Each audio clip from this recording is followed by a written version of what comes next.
పాకిరేపేట మండలానికి ఆనుకున్నటువంటి టోల్గేట్ దగ్గర ఏదైతే రాత్రి జరిగినటువంటి ఒక సంఘటన మనకు గోరక్షణ కార్యకర్తలు ఎవరైతే ఉన్నారో వాళ్ళు అక్రమంగా తరలిపోతున్నటువంటి ఈ యొక్క వ్యాన్ను ఆపితే ఎవరైతే మూకుమ్మడిగా ఆ పక్కన ఉన్నటువంటి గ్రామస్తులు లేకపోతే వాళ్ళని ఇంకేమనుకోవాలో అది వాళ్ళ యొక్క విజ్ఞతకి వదిలేస్తాం. వాళ్ళు వచ్చి మన యొక్క కార్యకర్తలని వాళ్ళ యొక్క నచ్చినటువంటి రీతిలో వాళ్ళని ఒక్కడమే కాకుండా ఒక కార్యకర్తకి అయితే ఒళ్ళు మొత్తం చింతపండు ముద్ద అయిపోయింది. మరి చెప్పవలసిన చూడవలసిన అదేవిధంగా మన యొక్క కార్యకర్తల యొక్క ఫోన్లు కూడా తీస్తున్నాం. అయితే ఇక్కడ పోలీసులకి కార్యకర్తలకి మధ్య చిన్న గ్యాప్ రావడం జరిగింది. ఆ గ్యాప్ ఏమీ లేదు. వాళ్ళు పోలీసులు ఏదైతే దెబ్బలు బాగా తగిలినటువంటి వ్యక్తికి హాస్పిటల్ తీసుకెళ్లారు. అదేవిధంగా ఇప్పుడు వచ్చి మేము సీఏ గారితో మాట్లాడి సానుకూలంగా స్పందించారు. సార్ మీరు ఇంకేమైనా పేర్లు మీకు తెలిసిన వాళ్ళకి ఇస్తే మేము ఎఫ్ఐఆర్ కట్టి మీ ఎదురుగానే మీకు ఎఫ్ఐఆర్ సీట్ మీకు ఇస్తాం. మేమైతే అటువంటి అభ్యంతరం కానీ అందరూ కలిసికట్టుగా చెయ్యండి.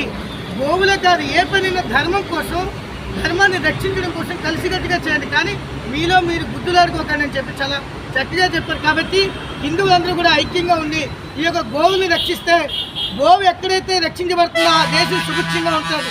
ఈవేళ మీకు ఆఫ్ఘనిస్తాన్, పాకిస్తాన్, బంగ్లాదేశ్ చూడండి, పాలు 200 పైగా లీటర్ పలుకుతుంది. కాబట్టి అక్కడ వాళ్ళు ఆహారం కోసం అనుమతిస్తున్నారు. కాబట్టి సుభిక్షం లేదు.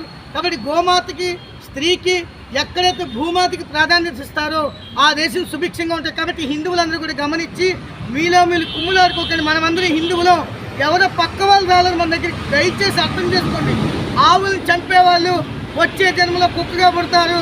ఈ ఆవులను చంపడానికి తరలించే వాళ్ళు ఖచ్చితంగా పండుగ పుడతారు. నేను చెప్పలేదు, మీరు కూడా చదివితే మన యొక్క పురాణాలు ఖచ్చితంగా అర్థమవుతాయి.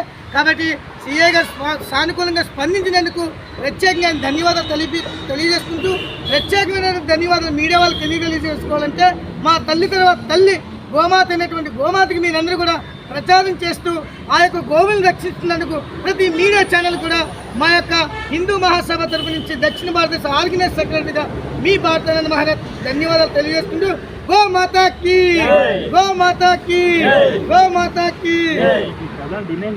మా ప్రధాన డిమాండ్ ఏంటంటే సీఏ గారికి చెప్పాము, వాళ్ళని ఖచ్చితంగా అరెస్ట్ చేయాలి.